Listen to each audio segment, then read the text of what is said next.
पूछा था कह रहे मुस्कान रोज आओ तो तो हंस के आई लव यू कहत रहलू आ जाके चुपचाप खा हो गइल बड़ मन में उदासी बा का बात है क्या बात करी बोलो बोलो दादी है उदास ये का बात कर कदल है काहे कि रोवा हमरा के भूला जाई कि लेके ढुला जाई भूलही खातिर प्यार कइले बारे तोहरा से इतना आसानी से कह देलू कि हमरा के भुला जाई अरे मुझे मैं भूलने के लिए प्यार नहीं किया मैं तो तुम्हें अपनाने के लिए प्यार रविंद्र भाई को फोटो खींच लो यार काहे छरपत है काहे भुला जाए बताओ बोल रे बोल बोल काहे कि हमारा शादी होता है लड़का से मतलब वैसा सोचा तो शादी होता है अब शादी होता तो हमरा से श्राद्ध के तय कइले रहली हो जा जा हो जाए के जा तहर बियाह होता तब बियाह कर लो जो फिर अपन मनहूस चेहरा हमरा सामने मत ले हम चल जा दूर हो जा नजर से जो ये बहुत तकड़ा एक है बड़ी दुख दिहलो ये यार हमरा के जियो ब्याह जियो ना तो हम वो तने तरह कहना बना बड़ी दुख दिहलो ये यार हमरा के हमर लुकरी जमे कतार हमरा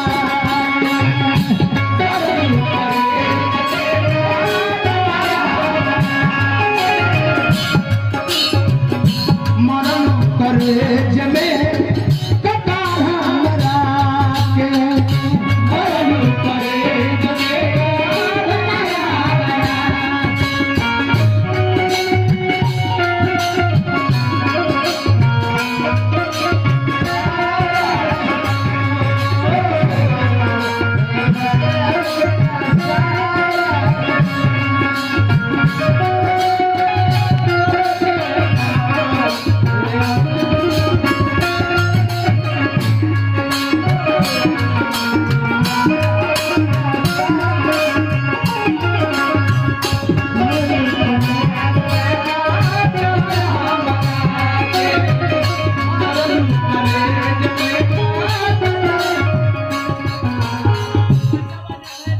तलाला में शाम बढ़ा दे होगा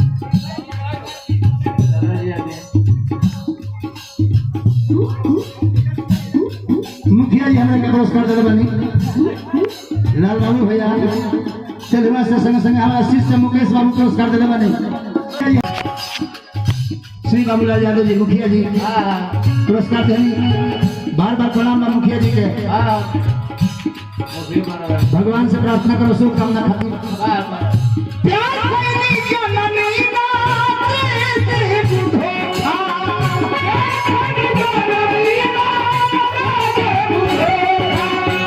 धोखा दे के खातिर हो जाता रहा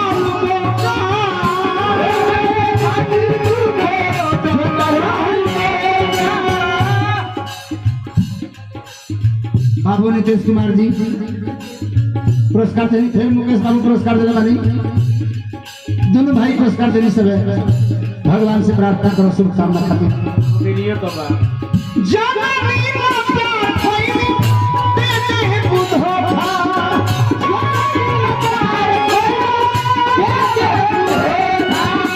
धोखा दे लागी तू हो जाता रहल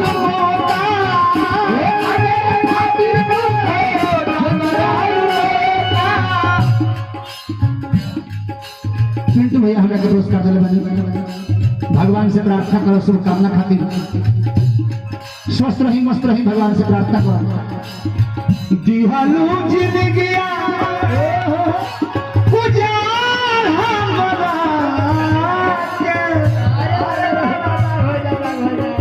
दिहालू जिंदगिया गुजार हमरा मरल पर